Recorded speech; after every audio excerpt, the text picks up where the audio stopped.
Thank you. Thank you. Good morning. Yes.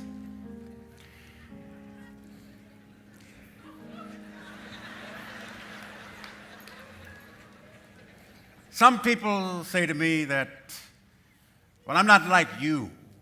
I'm not a congressman. I haven't got an education. I haven't got work. Can you push it out? But you're a human being. And you know what you've got? You've got in your hand the power to use your vote and to spend even the few cents that you get from welfare, to spend them only where you want to spend them. A young slave boy stood one day before the greatest ruler of his day. And God said to Moses, "What's in your hand?" And Moses said, "Lord, I've only got a stick, that's all." He said, "Well, let me use what's in your hand." And God used that slave boy with a stick in his hand to divide the Red Sea, march through a wilderness, bring water out of rocks, manna from heaven, and to bring his people to freedom land. What's in your hand?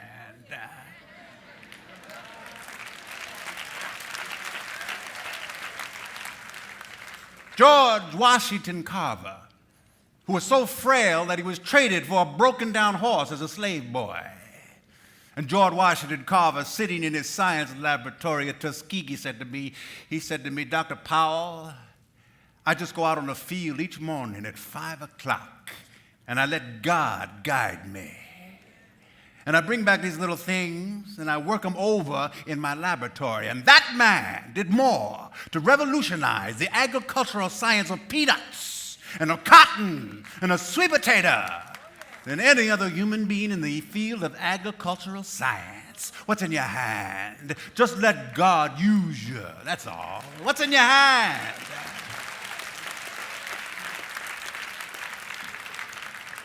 I've got a string in my hand, and I'm flying a kite.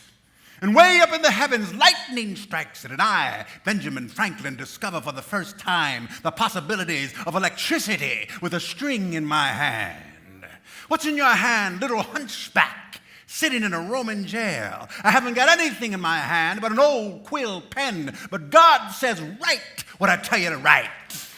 And Paul wrote, "I have run my race with patience. I have finished my course. I have kept the faith. Henceforth there is laid up before me a crown of righteousness." What's in your hand, little boy? All I've got is a slingshot.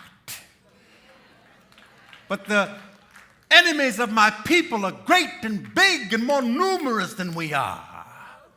Well, little David, you just go on down to the brook and you pick out a few stones, and then you come on back. And close your eyes if you want to, and then you wind up that slingshot and you let it go.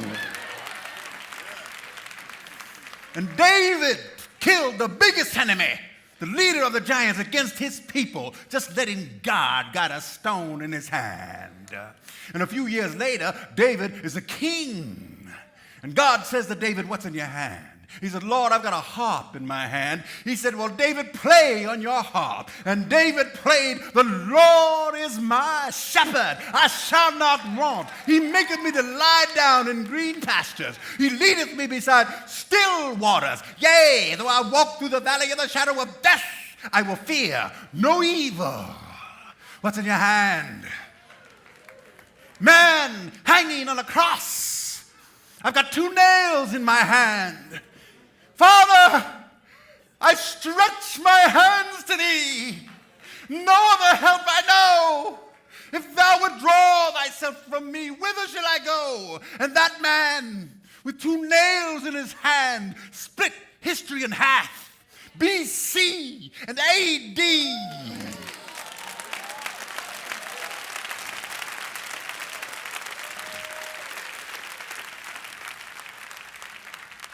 What's in your hands today, people of CCC? You've got God in your hand. And He'll let you win because He's on your side. And one with God, always in the majority.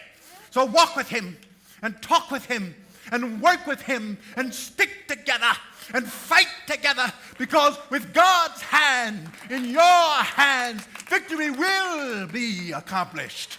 here.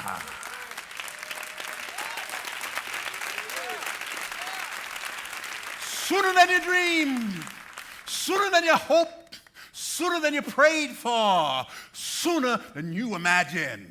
God bless you, ladies and gentlemen.